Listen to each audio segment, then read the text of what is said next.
burada Gençlik ve Spor Bakanlığı'nın ÜNDES programı destekleriyle Ankara Sosyal Bilimler Üniversitesi Mescid-i Aksa Topluluğu, Ankara Üniversitesi Mescid-i Aksa Topluluğu, Ankara Yıldırım Beyazıt Üniversitesi Genç İHH Kulübü ve Hacettepe İnsan Hakları Topluluğu'nun kıymetli işbirliğiyle düzenlenen Filistin Direniş ve Dirilişi Akademik Çalıştay ve Toplumsal Farkındalık Programı için bir aradayız. Selanik'ten yola çıkan hareket ordusuyla başladı.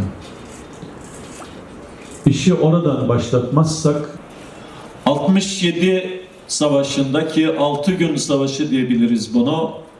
6 gün savaşın. Bu programda Filistin'in dünü, bugünü ve geleceğini direnişten hukuki boyuta, Siyonizmden özgürlük filolarına kadar çok boyutlu ele alacağız. Ayrıca yarın bu farkındalığı çocukların dünyasına taşımak amacıyla yine burada Altındağ Yunus Emre Kültür Merkezi'nde saat 1'de başlayacak Diriliş Çocuk Şenliği'ne şimdiden hepinizi davet etmek isterim. Şimdi açılış konuşmalarını gerçekleştirmek üzere Gençlik ve Spor Bakanlığı Sosyal Çalışma Uzmanı Salih Şenyüz'ü kürsüye davet ediyorum. Bu programın arkasında, arka perdesinde büyük bir çalışma gösterdiler, özveriyle çalıştılar. Bize böyle bir projeye katılma fırsatı sundukları için kendilerine çok teşekkür ediyorum. İnşallah burada bir farkındalık payı alırız kendimize. Bir toz zerresi kadar da olsa davada bir farkındalık oluştururuz. Sözü fazla uzatmak istemiyorum. Programa gölge düşürmek istemiyorum. İşin ehli hocalarımız, STK temsilcilerimiz burada. Tekrar hepinize hoş geldiniz diyorum. Teşekkür ediyorum. Hocamıza bu değerli konuşmalar için teşekkür ediyoruz. Şimdi açılış konuşmalarını yapması için Profesör Doktor Bünyamin Erol hocamızı sahneye davet ediyoruz.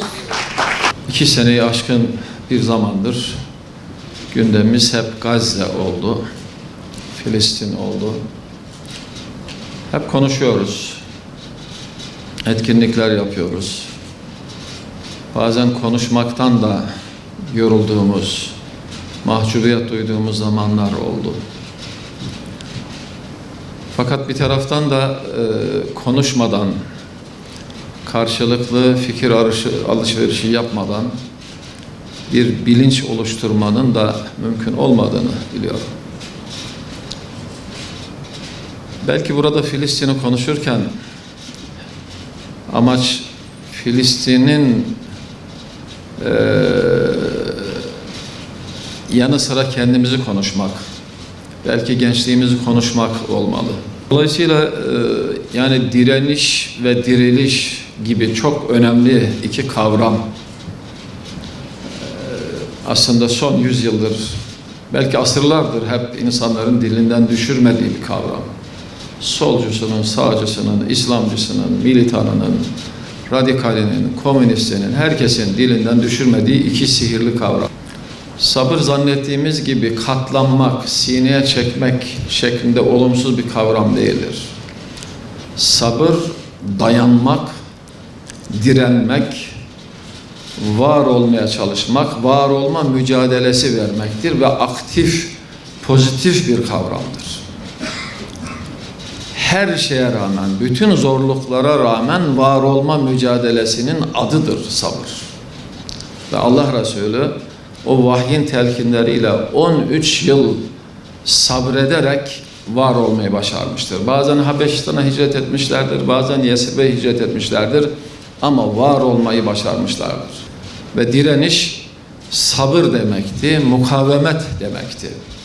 Hareketül mukaveme, Hamas'ın ismi, yani direnç.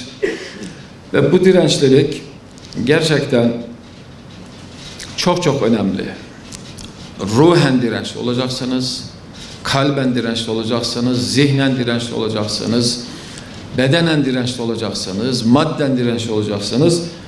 Kime karşı, neye karşı? Zulme karşı, haksızlığa karşı, adaletsizliğe karşı, işgale karşı, sömürgeciliğe karşı, emperyalizme karşı, komünizme, kapitalizme karşı, eyyamcılığa karşı, ahlaksızcılığa karşı, hayasızlığa karşı, değerlerin yok sayılmasına karşı, insan değersizleştirilmesine karşı sabretmek, dayanmak, dirençli olmak ve var olma mücadelesi vermek durumundayız.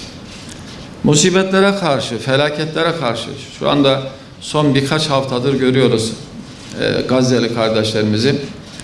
Yani 2 yılı geçti, Siyonistlerin o saldırılarından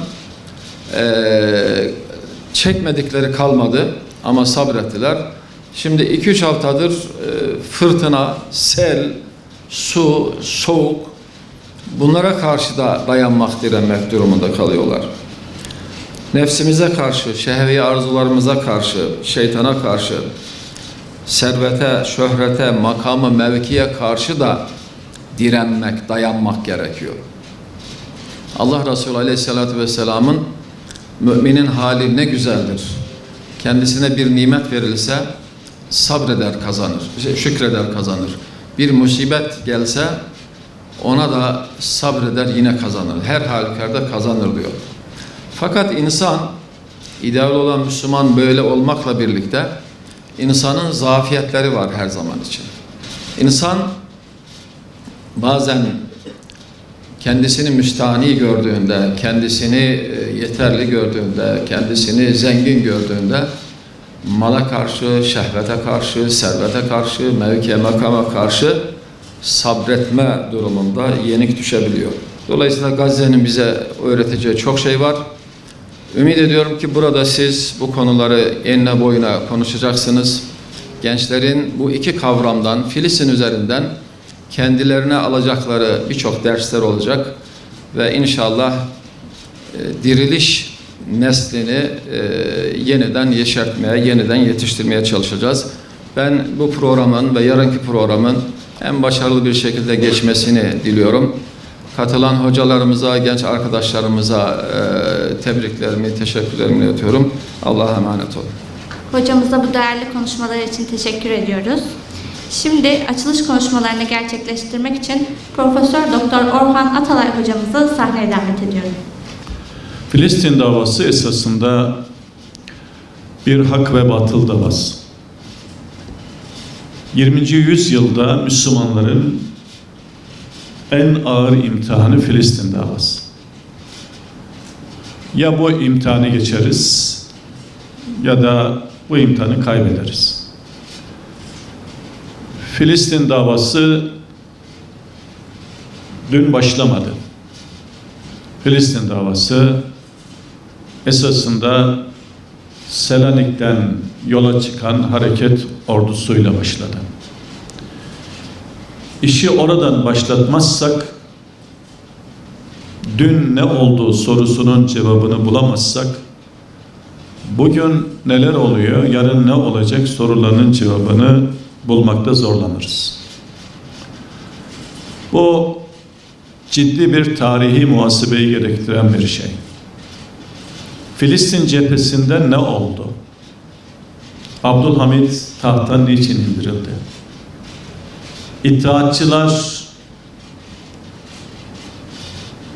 iktidara nasıl ve kimler tarafından getirildi, kimler tarafından finanse edildi?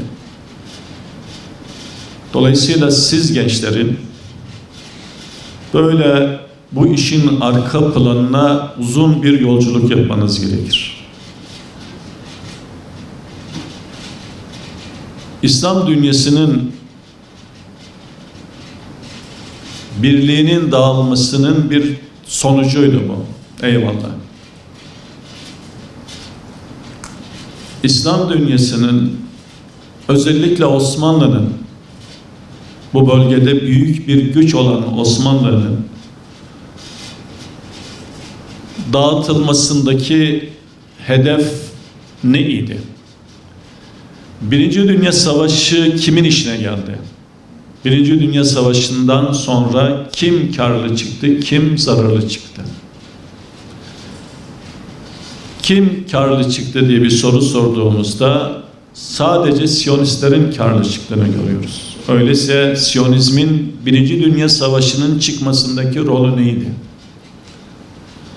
Neden İslam dünyası mesela 1968'de 9'da Kral Faysal gibi bir kral çıkarmadı o gün bugün?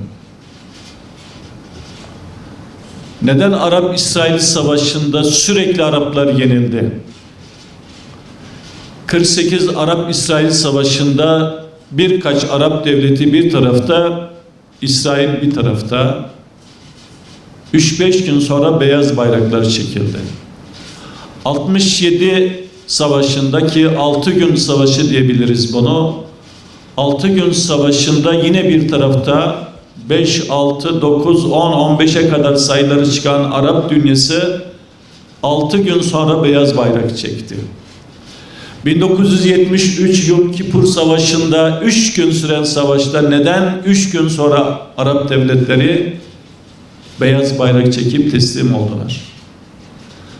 Ve bu 3 savaşta bir tarafta devletler var. Sayıları 3'ü, 5'i, 10'u, 15'e kadar çıkan devletler var. 3-5 gün ancak dayanabiliyor İsrail karşısında.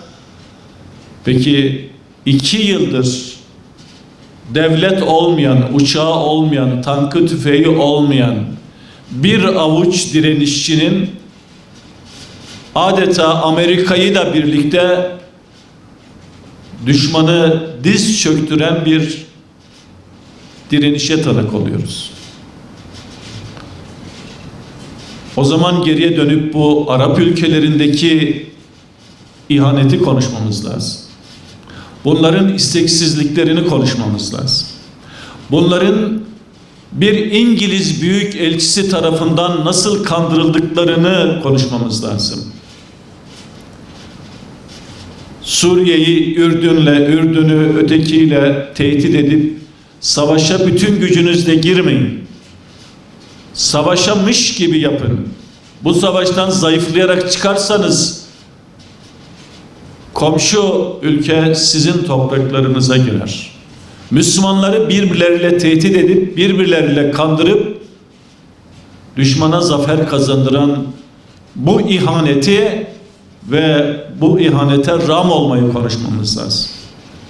Değerli arkadaşlar, Filistin davasını satır satır okumazsak, ayrıntıları kaçırırsak, tam da düşmanın istediği şey olmuş olur. Yani İsrail yenilmezdir. Müslümanlar hangi yolu başvururlarsa başvursunlar, İsrail karşısında ayakta bile duramazlar.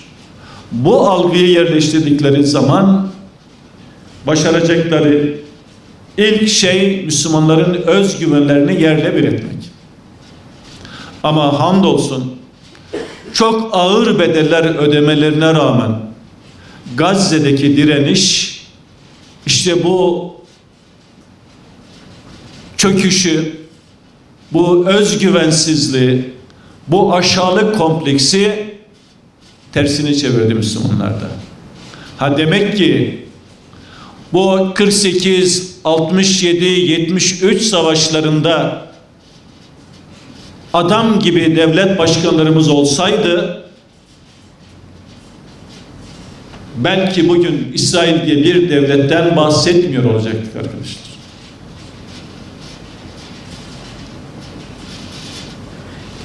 O yüzden değerli öğrencilerimiz, bu dava uzun sürecek, anlaşılan o. Ve Filistin davası sadece Filistinlilerin veya Arapların değil. Bu dava tüm İslam ümmetinin davasıdır. Çünkü işgal altında olan Mescid-i Aksa'dır. Türk'ün de, Arap'ın da, Laz'ın da, Kürd'ün de, Müslümanım diyen herkesin orada kutsalı vardır. Barekna havlehu dediği Kur'an'ın etrafı maddi ve manevi olarak bereketlenmiş topraklar. Hazreti Ömer'in hatırası vardır orada. Selahaddin Eyyubi'nin hatırası vardır orada. Yavuz Sultan Selim'in hatırası vardır orada. Dolayısıyla Arapların Ömer'i, Kürtlerin Selahaddin Eyyubi'yi, Türklerin Yavuz'u hangi aşkla, hangi inançla, hangi kararlılıkla, hangi azimle o topraklarda bulunduysa onların ahvadının da aynı ruhu, aynı inancı, aynı kararlılığı, aynı cesareti gösterip burası benimdir demesi lazım. Müslümanın zihnindeki coğrafi sınır, kulların çizdiği bu ulusal sınırlarla sınırlı bir şey değil arkadaşlar. Biz hesabımızı Allah'a vereceğiz. Bizi hesaba çekecek Cenab-ı Allah'tır. Allah'ın tayin ettiği hudut bizim için esastır. Kulların çizdiği hudutlar değil. Çünkü kulların çizdiği hudutlar bugün yarın değişir. İslam hukukunda, İslam fıkhında Müslümanların bir avuç toprağı işgal altındaysa şayet eşi kocasından izin almaya gerek duymaksızın cihada gitmekle mükelleftir. Cihat her birimiz için ayrı ayrı farz-ı ayin olur. Farz-ı kifaye olmaktan çıkar. Dolayısıyla bize düşen bu bilinci, bu inancı, bu fıkhı yaymaktır. Müslümanlara ulusal sınırlarının zihinlerindeki sınırları iyice daralttığı bir dünyada bize düşen asli görev budur ve bu görev bizim asgari ahlaki imani mükellefiyetimizdir gençler. Hocamıza değerli konuşmalar için teşekkür ediyoruz. Panellerimize geçmeden önce gün boyunca gerçekleştireceğimiz çalıştaylarla ilgili kısa bir bilgilendirme yapmak istiyorum. Çalıştaylarımız süresince tüm başlıklar eş zamanlı olarak yürütülecektir. Katılımcılarımız A, B ve C grubu olmak üzere 3 gruba ayrılmıştır. Grup bilgilerinizi ekrana yansıtacağımız QR kodla bilgisini edinebilirsiniz. Böylece gün sonunda tüm gruplarımız tüm çalıştay başlıklarını tamamlamış olacaktır. Şimdi birinci panelimize geçiyoruz. Panel konumuz direniş ve diriliş. Panel moderatörümüz Profesör Doktor Orhan Ataylı hocamızı diriliş nesli nasıl yetiştirilir başlıklı konuşmasıyla Kevser Yılmaz hocamızı, sanatla diriliş başlıklı konuşmasıyla yazar İlknur Koç Aytaç hanımefendiyi ve medya üzerinden Siyonizm okuryazarlığı başlıklı konuşmasıyla Doktor Zahir Beyoğlu hocamızı sahneye davet ediyorum. Değerli gençler, Akif'i çok okudum ve sizin de çok okumanızı isterim. Sonra patır patır döküldü o koca imparatorluk. Oturdu ağladı ama sadece ağlamakla kalmadı. Çünkü günler devam ediyordu. Allah'ın sünnetiydi. Günler bazen gece bazen gündüz olur. Çünkü gece de gündüz de Allah'ın elindeydi.